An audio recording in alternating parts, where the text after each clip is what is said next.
backyard, yelling at him, threatening to get a restraining order if he ever came near me again. My parents had me describe what Paul did to me, and I said nothing, because that's truthfully what I believed. They told me to never speak to Paul again, and pretty soon started looking for a new house.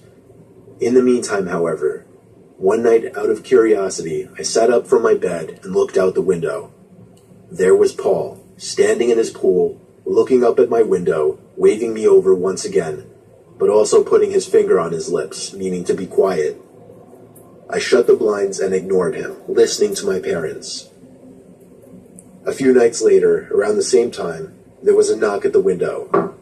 Or at least I thought it was a knock at first. It just sounded like a loud thump. Then there was another one. I opened my window and saw Paul down below, in our backyard. He spoke up to me in a soft voice, asking me to sneak down and we'll hang out inside his house. I shut the window and went straight to my parents' room and told them. My mom screamed at my dad to go break Paul's neck. My mom held me in her arms as she got on the phone with the police. Meanwhile, we both heard my dad yelling incomprehensible things outside. Paul was arrested for attempting to lure a child.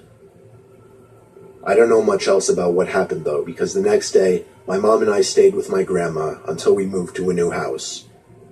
I never really talk about this with my parents, only because it's very uncomfortable to talk about. And it's also just a painful memory.